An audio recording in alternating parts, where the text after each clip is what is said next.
पुण्यात पिकतं ते जगात खपतं असं म्हणतात, मात्र काश्मीरमध्ये जे पिकतं ते पुण्यात खपतं असंच नाही तर पुण्यामध्ये पिकतं सुद्धा। वयात आणखी एका बातमीकडे। सिंधुदुर्गाच्या खोल समुद्रात स्विफ्ट पक्ष्यांच्या वैशिष्ट्यपूर्ण घरट्यांनी नटलेलं बर्न्ट आयलंड हे बेट आहे। बेटावर जाण्यासाठी सुविधा नसल्यानं धाडसी पर्यटक अथवा अभ्यासकही त्या ठिकाणी जाऊ शकत नाहीत। परिणामी जैवविविधतेनं नटलेलं हे समृद्ध बेट आजही दुर्लक्षित राहिलंय।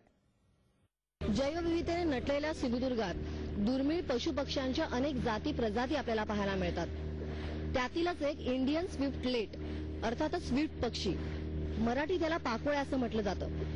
हा पक्षी जर का पाहायचा असेल तर वेंगुर्ल्यापासून तब्बल 12 किलोमीटर अंतरावरील समुद्रात खोल समुद्रात आयलंडवरच जावं लागतं।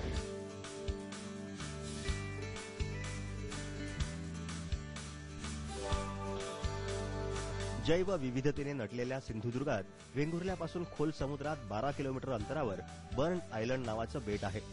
स्विफ्ट पक्ष्यांच्या वैशिष्ट्यपूर्ण घरट्यांनी हे बेट नटलंय। तीव्र खडकाळ भाग असलेल्या या बेटावर उतरण्यासाठी कोणतीही सुविधा नाही।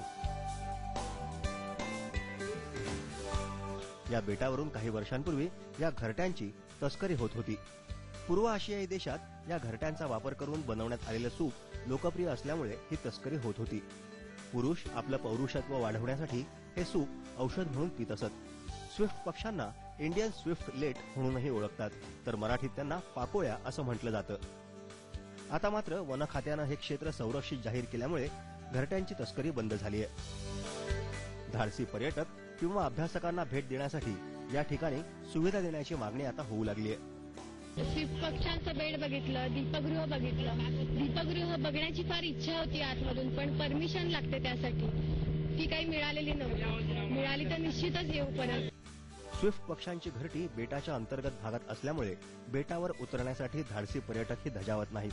त्यामुळे या बेटावर सुविधा निर्माण व्हाव्यात असं मत पर्यटक आणि अभ्यासक व्यक्त करतायत। स्नेहल पाटकर, स्टार माझा, सिंधुदुर्ग। यानंतर विशेष वृत्तांतामध्ये घेऊया छोटासा ब्रेक। तुम्ही पाहत रहा स्टार माझा।